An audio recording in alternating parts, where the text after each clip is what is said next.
أعوذ بالله من الشيطان الرجيم بسم الله الرحمن الرحيم الحمد لله رب العالمين والصلاة والسلام على أشرف الأنبياء المرسلين حبيب الله العالمين أبي القاسم المصطفى محمد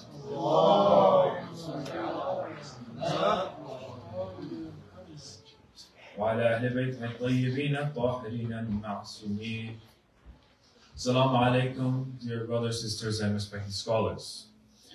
Inshallah, I've been blessed, alhamdulillah, to have another year here to speak with this blessed crowd. And of course, I see all of the beautiful faces here again. So alhamdulillah for this opportunity to spend this Ramadan together. And inshallah, when I was thinking about how we wanted to go through this Ramadan and what we wanted to learn this year, inshallah, I came across one of the fundamental aspects of Amir al-Mu'mineen, Ali ibn Abi Talib alayhi salam. When we discuss every single Ramadan, as we're going to go, I'm going to be here inshallah with all of you, through all 3 nights of Laylatul Qadr, we come across Amir al-Mu'mineen and the night in which he passed away, and the night in which he was struck. So when we discuss this, I want us to, inshallah, when I was researching it, when I was looking into it, I came across his letter in which he responded to his sons before he's passing away. And I found this to be so beautiful. And this began my journey, alhamdulillah, to finding what I wanted to discuss this year. And I came to the discussion of Amir al-Mu'mineen and his book, Al-Nahj al-Balagha. And of course, all of you know which book Nahj al-Balagha is. It's in all of our bookshelves at Shia. We say that after the Quran, we have Nahj al-Balagha. We have the sermons, the sayings, and the letters of Amir al-Mu'mineen, Ali ibn Abi Talib alayhi salam. But the thing is, a lot of us, we don't understand Amir al-Mu'mineen, Ali ibn Abi Talib. Amir al-Mu'mineen alayhi salam, his character is that which we hear about it often, but we haven't really read in the Nahj al-Balagha. I know most people, when I talk to them about it, they don't know exactly what Nahj al-Balagha is, but they know that, okay, we have our hadiths that are in the Nahj al-Balagha. So inshallah tonight, and starting with the next few nights, I wanted to get all of us familiarized with Al-Nahj al-Balagha, which I brought here today. This is one of the copies, and inshallah I want all of you as well. You can go ahead and bring one if you would like, inshallah, the following nights, and you can follow along with me with each sermon. I'm going to discuss, Ali alayhi salam's worldview. I want to discuss how Ali ibn Abi Talib alayhi salam understood different types of topics. Because Nahj al-Balagha does not just discuss religion. It doesn't discuss only God. You want the philosophies of life? Come to Nahj al-Balagha. You want to learn about politics? Come to Nahj al-Balagha. Do you want to talk about morals and ethical values? Come to Nahj al-Balagha. Do you want to discuss the sciences? Come to Nahj al-Balagha. Do you want to discuss theology, theosophy? Come to Nahj al-Balagha. So we can see that every single aspect of the life of Amir al-Mu'mineen, Ali ibn Abi Talib alayhi salam, is discussed in this beautiful book. And the thing is, if we look here in the modern landscape, within universities, within bookstores, we look at different types of worldviews in regards to life and the different philosophies that exist. Well, we don't see that the Nahj al-Balagha is not at all mentioned. It's not at all discussed in this regard. So I want us, of course, in these next few nights, inshallah, to get familiarized with this book. And it's like when I was originally researching, I found a very interesting story about someone who was discussing Nahj al-Balagha. He said, Nahj al-Balagha to me was like this person who I knew who lived on my street. He was one of my neighbors. Whenever I passed the street, I would say, Salam, Salam, and he would say, Alaykum Salam. He would respond. So this happened for multiple years. I walked by the street, I saw him, I knew him, Salam. But of course I didn't know him. He was just one of my neighbors, and we never discussed further. Until one day I had the opportunity. I sat down with this neighbor, and I talked to him, and we discussed, and I heard about his life stories, and I heard about his wisdom that he had. And this changed my view of this person. It was not the same person that I originally met when I crossed that street. When I walked through and I said salam. Now when I said salam with much respect.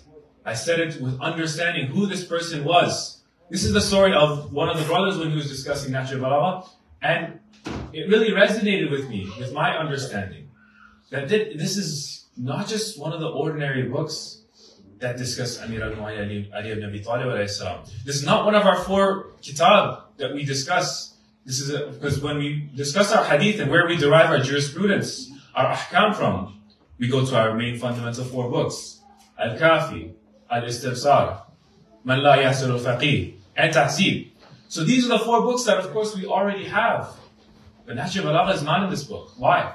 Why is this book not considered one of our 4 hadith books? We're going to discuss that inshallah. First of all, we need to understand that the compiler of this book is by the name of Sharif al-Razi, or Sayyid Razi. And he is someone who was, along with studying Islam, he was interested in poems. He was a poet. He was someone who was very interested in the way that the poets write it. And he was infatuated with Amir al-Mu'minin alayhi salam. So in that year 359 when he was born, during that time, he decided to collect all of Imam Ali alayhi salam's different sayings. Because Imam Ali, he was the most eloquent in his speaking. The way he spoke, people would just pack out the masjid to listen to him. And he loved that about Imam Ali alayhi salam. So what he does is, he goes ahead and he travels and he collects the letters of Imam Ali alayhi salam. He collects the sayings, what people remembered of Imam Ali alayhi salam. He collects the different khutbah of Imam Ali alayhi salam. And he brings them all together into this package of the Nahj al-Balagha, and he gives it to us. So this is the book that we have today. And it's so respected, this book. There's a famous saying about it. It said that this word is higher than the makhluq. It is higher than that which is created. But of course, it is lower. And it is inferior to the Creator. It's between the two. Allah subhanahu wa ta'ala's Quran, and we have every single thing else. Nahj al-Balagha is right in the middle of this.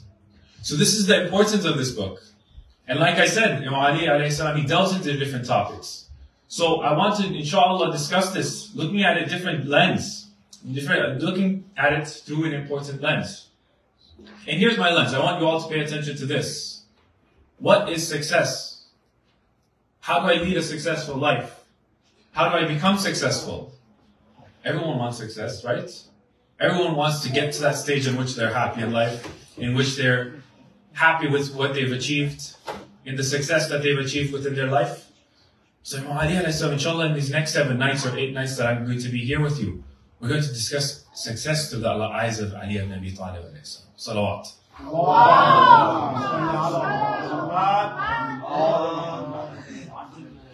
And the book is divided into 3 important parts. The sayings, the letters, and the sermons of Ali ibn Abi Talib alayhi salam. So I'm going to, inshallah, we're going to begin this.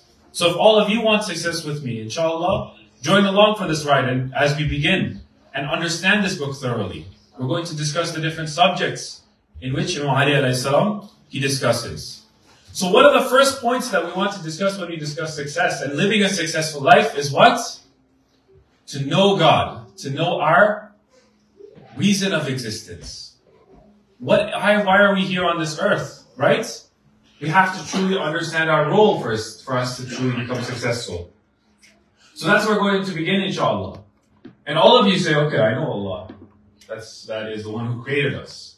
I know that He's the one who is all above us. But have you learned about how Imam Ali discusses Allah subhanahu wa ta'ala? How he truly understands Allah subhanahu wa ta'ala. Because with everything, we don't gain our religion through listening to our forefathers, right? And the Quran is very straightforward about it. Don't inherit your religion. Rather, we use our aql. When we bring our aql together and we understand the fundamentals of who Allah subhanahu wa ta'ala is, then we don't have a shaky foundation. We don't have a foundation that breaks as soon as someone asks a question which we don't understand. So inshallah, we're going to look into that. And we want to understand through our aql, through our intellect, as Imam Ali alayhi salam, he asks us to. to truly understand this lesson from Allah subhanahu wa ta'ala and understand how He discusses Allah. And it begins with the first sermon. The first sermon of Amir al-Mu'mineen Ali ibn Abi Talib alayhi salam, he discusses Allah subhanahu wa ta'ala. And we're going to read that together. And I'm going to show you exactly how he describes Allah. Praise is due to Allah, whose worth cannot be described by speakers, whose bounties cannot be counted by calculators, and whose claim to obedience cannot be satisfied by those who attempt to do so, whom the height of intellectual courage cannot appreciate, and the divinings and the depths of understanding cannot reach. He for whose description no limit has been laid down, no eulogy exists, no time is ordained, and no duration is fixed. He brought forth creation through His omnipotence, dispersed winds through His compassion, and made firm the shaking earth with rocks. The foremost in religion is the acknowledgement of Him. The perfection of acknowledging Him is to testify Him. The perfection to testifying Him is to believe in His oneness. So listen to this passage. This is important for us to understand Allah subhanahu wa ta'ala. First of all, in our religion, we must acknowledge Allah subhanahu wa ta'ala. The perfection of acknowledging Him is to testify to Him. The perfection of testifying is what? For us to believe that He is ahad, that believe in His oneness. The perfection of believing His oneness is what? To regard Him to be pure. And the perfection of His purity is what? To deny Him attributes, because every attribute is a proof that it is different from that to which it is attributed. And everything to which something is attributed is different from the attribute. This is one of the sifat that Imam Ali alayhi salam discusses of Allah. He says, if you put an attribute to Allah, if you add this onto Him, this cannot be Allah subhanahu wa ta'ala. That means that it is separate for Him. So this is an understanding that we have of Allah subhanahu wa ta'ala, that when we are not able to accept that Allah is a perfect being. In Imam Ali alayhi salam's eyes, Allah is the one who's the symbol of His infatuation. He is the center of that infatuation of Amir al-Mu'mineen alayhi salam. So he understands Allah subhanahu wa ta'ala as the one who doesn't need any attributes added to Him. He is one, and He's only one. And that means that Allah subhanahu wa ta'ala is perfect. So he begins with that. And then he discusses Allah subhanahu wa ta'ala's creation of the universe. So we pass on a few lines. Let's listen to how Imam Ali alayhi salam discusses His creation of the universe. He initiated creation most initially and commenced it originally, without undergoing reflection, without making use of any experiment, without innovating any movement, and without experiencing any aspiration of mind. He allotted all things their times. He put together their variations and gave them properties. And He determined their features, knowing them before creating them, realizing fully their limits and confines, and appreciating their propensities and intricacies. When Allah Almighty created the openings of the atmosphere, expanse of firmament, and strata of winds, He flowed into it water whose waves were stormy, whose surges leapt one over another, and He loaded it on dashing wind and breaking typhoons. He ordered them to shed it back rain, as He gave the wind control over the vigor of the rain. And He acquainted it with its limitations. The wind blew under it, while water flowed fiercely over it. So I'm going to end off right here on His creation of the universe. He describes how Allah subhanahu wa ta'ala puts this universe into creation. We see that in the Quran, Allah subhanahu wa ta'ala describes most things. But there's a lot that's left out that's not in the Quran. So we look at Imam Ali alayhi salam's eyes and we see how he views it. And then we can complete that picture of Allah subhanahu wa ta'ala. So this is one of the fundamental first aspects of Allah that we need to understand through Imam Ali. That Allah subhanahu wa ta'ala is perfect in which He is one. If I know that about Allah, then I can begin my journey to success.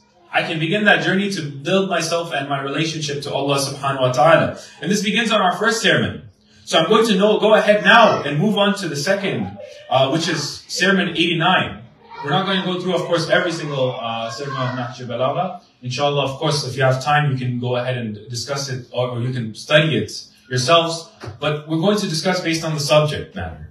In the subject sermon 89, Imam Ali alayhi salam, he discusses Allah's attributes.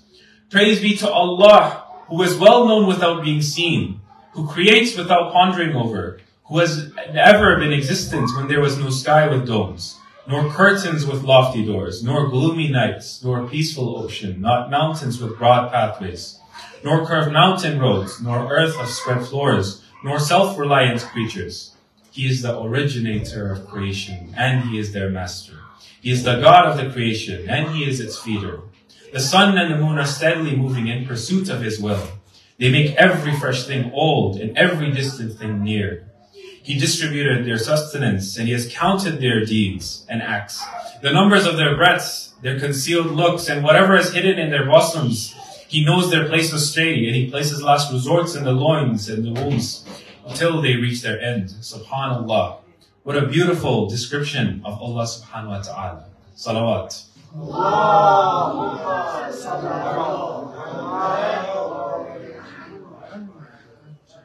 And that beauty of understanding how Allah subhanahu wa ta'ala as the creator has put everything into motion and everything within His will. And He guides everything through that is how Imam Ali alayhi salam is describing Allah. And this is one of the fundamental attributes. When we understand that Allah subhanahu wa ta'ala is there, when we understand and we accept that existence, then only then do we truly understand who is that Allah subhanahu wa ta'ala that can help me on this path to my perfection. Who is that Allah? Who is that God that will be there for me to reach that level in which I want to reach? That level of success, as we discussed. Inshallah, that's what we wanted to discuss, alright? So we move on to the next discussion of Imam Ali alayhi salam. Now we understood that Allah subhanahu wa ta'ala must exist in which it is creation from Imam Ali. And we discussed the beauties of how he describes it. And now we move on to Sermon 185. Which is what about the oneness of Allah. Let's discuss about Allah subhanahu wa ta'ala's tawheed. Because this is, as we said, one of the fundamentals in understanding His views of God. He who assigns to Him different conditions does not believe in His oneness, nor does he who likens Him grasp His reality. He who imagines Him does not mean Him. Everything that is known through itself has been created. Everything that exists by virtue of other things is the effect of a cause. He works, but not with the help of instruments. He fixes measures, but not with the activity of thinking. He is rich, but not by acquisitions. So with this first part, Imam Ali alayhi salam, he discusses Allah subhanahu wa ta'ala in a way that if you try to describe Him, you won't do that description justice. You won't do Allah subhanahu wa ta'ala justice in just your description of Allah. He's that which is higher than anything that our mind can conceive. He's one who's put everything in place in perfection. Let's continue. Times do not keep company with Him, and implements do not help Him. His being precedes time. His existence precedes non-existence, and His eternity precedes beginning. By His creating the senses, it is known that He has no senses. By the contraries in various matters, it is known that He has no contrary. And by the similarity between things, it is known that there is nothing similar to Him. He has made light the contrary of darkness, brightness that of gloom, dryness that of moisture, and heat that of cold. He produces affections among inanimate things. There's something that I wanted to discuss in relation to this, of course. That once that a person, he comes to Imam Ali alayhi salam, and he asks Imam Ali, he says, how can you worship a God which you cannot see? So this is a question which we, of course, might also have when we discuss Allah subhanahu wa ta'ala and we're faced with this challenge. When someone asks us, how do you worship a God which you cannot see? And it's a valuable question. Imam Ali alayhi salam, he says, of course, I agree with you. I will not worship a God in which I cannot see. So how is it? Imam Ali explains, eyes do not see Him, but hearts see Allah subhanahu wa ta'ala. When Imam Ali describes Allah subhanahu wa ta'ala, he is describing it with the hearts, how he's understood Allah subhanahu wa ta'ala through His attributes. He's understood Allah subhanahu wa ta'ala through what Allah subhanahu wa ta'ala is. Allah is the creator. Allah is a raziq. Allah is the one who puts everything into place, and He puts everything in motion. And Imam Ali alayhi salam, he begins and he continues about his explanation about Allah's oneness. But I want to end off there on this sermon, and I want to continue in understanding our next point of Allah subhanahu wa ta'ala. If we come onto that point and we understand Allah's oneness, and we understand Allah's existence, this is all a discussion of Tawheed that we want to, of course, start with. Then we have to ask another question about the universe in which He created. Imam Ali alayhi salam, beautifully, he describes different things within nature. He describes the attributes of different creatures. So I want you to explain here how Imam Ali describes different animals and how they allude to Allah subhanahu wa ta'ala's existence. He says in Sermon 184, "Praise be to Allah, He is such that senses cannot perceive Him, place cannot contain Him, eyes cannot see Him, and veils cannot cover Him. He proves His eternity by the coming into existence of His creation, and also by originating His creation. He proves His existence, and by their mutual similarity, He proves that there is nothing similar to Him.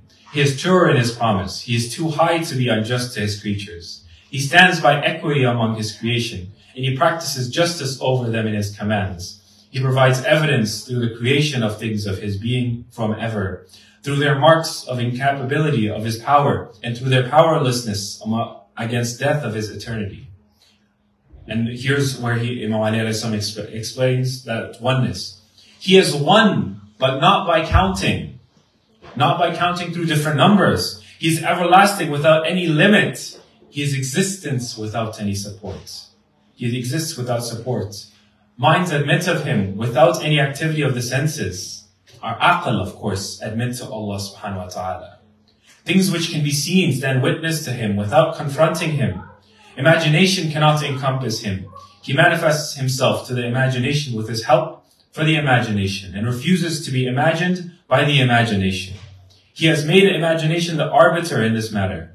He is not big in the sense that volume is vast, and so His body is also big. Nor is He great in the sense that His limits should extend to the utmost, and so His frame be extensive. But He's big in position, and He's great in authority. When we say Allahu Akbar, what do we mean? We don't mean Allah is large in volume, in how large He is in our world. He says Allahu Akbar. Allah is the greatest because He is not in just matter.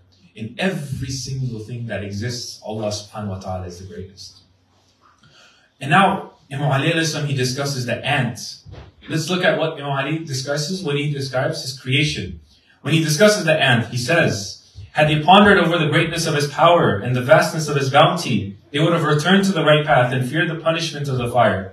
But their hearts are sick and their eyes are impure.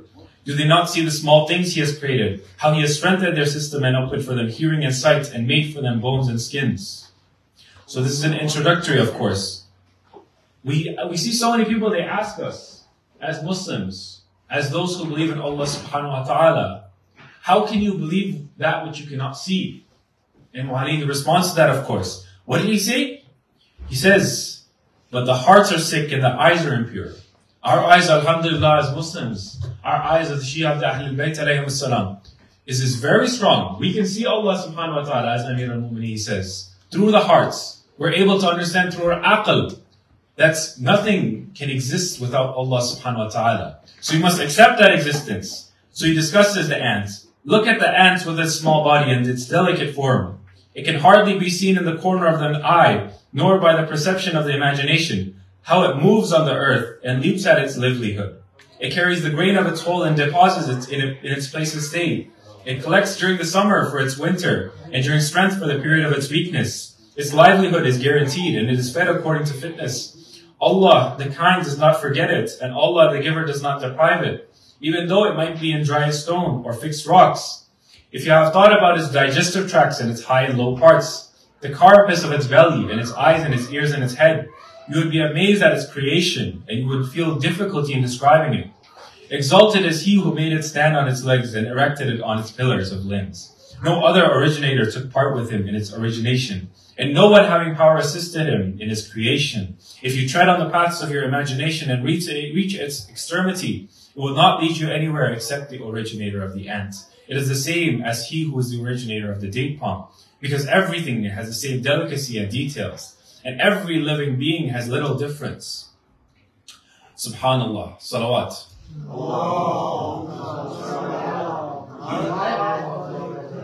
He ends off the description of the ants. When he describes the ant, he ends off and he says, does this not indicate to a creator? Does this beauty of how the ant works and how it feeds itself and how it gets those grains and prepares itself for times of cold or times of weakness, does this not show that there's a God that's put that into place? So this is that argument that Allah subhanahu wa ta'ala has put in place every single thing. Just like we said, For example, one of the things when I discuss with my students in regards to this design or this beautiful design, I say, let's take this pen and let's say there's 3 of these pens. If I was to throw this pen onto the ground right now, how likely is it that those pens would fall? Like if I just threw it like this, how is it likely that they would fall all perfectly into place like this? Well, what are the odds of that? It's very unlikely, right? Maybe if I threw it 100 times, it still wouldn't fall into place like that. Some would fall like this, some like that. None of them would be perfectly in line in which they're touching each other, in a straight line without any curves. That's something that we need to understand, that how can we reject that existence of Allah subhanahu wa ta'ala when it's been put perfectly into place?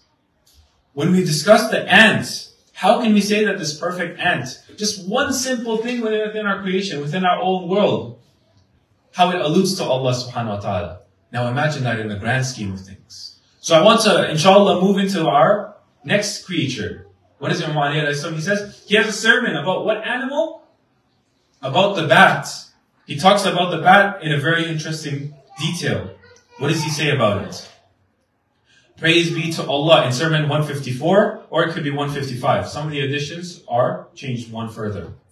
Praise be to Allah who is such that it is not possible to describe the reality of knowledge about Him, since His greatness has restrained the intellects, and therefore they cannot find the way to approach the extremity of His realm. He is Allah, Al-Haq, the truth, the manifester of truth. He is more true and more manifest than eyes can see. Intellects cannot comprehend Him by fixing limits for Him, since in that case to Him should be attribute shape. Imagination cannot catch Him by fixing quantities for Him, for in that case to Him He would be attributed a body. He created creatures without any example, and without the advice of a counsel or the assistance of a helper. His creation was completed by His command and bowed to His existence. It responded to Him and did not defy Him. It obeyed and did not resist. An example of this delicate production, wonderful creation, and deep sagacity which it has shown us is found in these bats which keep hidden in the daylight. Throughout the daylight reveals everything else, and are mobile in the night, although the night shuts up every other living being. And how their eyes get dazzled and cannot make use of the light of the sun, so as to be guided in their movements, so as to reach their known places through the direction provided by the sun.